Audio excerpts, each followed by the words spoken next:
Z vedno nižjimi temperaturami in začetkom kurilne sezone nas je doletela tudi novica, da se bosta tako plin kot elektrika v Evropi podražila za nekje 30%. Drastična podražitev energentov bo nedvomno prizadela tako gospodarstvo kot gospodinjstva. Če ve kaj več o napovedanih podražitvah, pa smo vprašali človeka, ki ve kaj več o skoraj čisto vsem, Miran Šanka. Miran, pozdravljen, se slišimo. Tilen, slišimo se, kar se pa tiče teh podražitev, ti bom pa takoj povedal vse, kar vem. A res? Boš?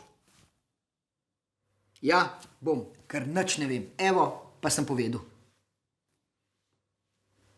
No, sem pa slišal, da je ta 30% podražitev samo začetek, da je to samo del globalne zarote. Pa daj pomisel, Tilen, najprej pol sveta navlečejo, da grejo na električne avtomobile, pa elektriko podražijo. A je to slučaj? Ne vem. Ni? To si ti rekel, ne jaz. No, ampak tudi jaz tako pravim, da ni. Ker sem slišal, da je to vse skupaj sam zarota ultra bogatih, tistega 1%. Pa vse je logičen, Tilen. Bogataši so si že kupili vse, kar je možno. Zdaj pa rabijo nove stvari, ki si jih bojo lahko samo oni prvošali. Kakšen Lamborghini, lepo te prosim. Čez 5 let, če se boš hotel važati pred prijatelji, boš pač imel plinski gorilnik, a ne? Dobro, Miran, ampak kaj je pa rešitev za navadne smrtnike? Mene sprašuješ? Kad da jaz visim klele v lokalu, pa vlečem na ušesa, ko se ljudje pogovarjajo o globalnih zarotah. No, glih včeraj sta klele za Šankom sedela dva in sta se menila, da je kratkoročni plan to, da prodamo TEŠ 6. TEŠ 5 se reče temu planu. Gre pa takole.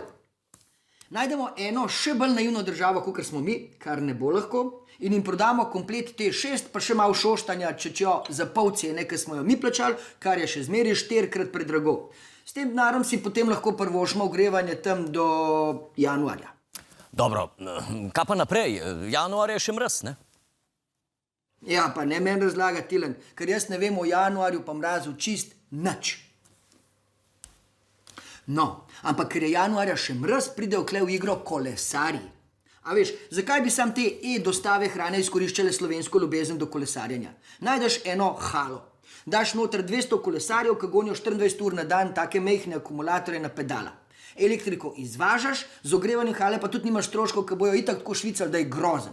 Hkrati je to tudi prvi delujoči perpetuum mobile na svetu, ker Slovenc je tako narejen, da če vidi enega drugega, kako gon, mora avtomatično tudi on. Zastojna energija, zavedno.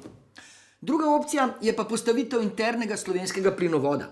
Ker kukor zgleda, če bomo to plačevali za štrom pa za plin, itak denarja ne bomo imeli za hrano, razen za zele pa fižol. Tako da strokovnjaki za prebavo že predvidevajo presežek plinskih energentov.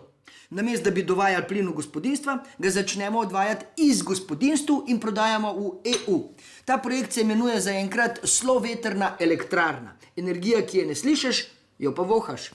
Prost, Miran, ti predlagaš, da bi v EU prodajali slovenske vetrove. Pa Tilen, lega, jaz nič ne predlagam, jaz sem samo tip, ki v miru pije kavico. Ampak ja, točen, to predlagam. Star rek prav, najprej zdravje, pol kultura. Nov rek prav pa, najprej zdravje, pol pa energetska neodvisnost. Ampak lej, Tilen, nisi tega od mene slišal. Ej, subscribi se, daj no, rabimo za statistiko, se ni treba gledati pol, okej? Ajde.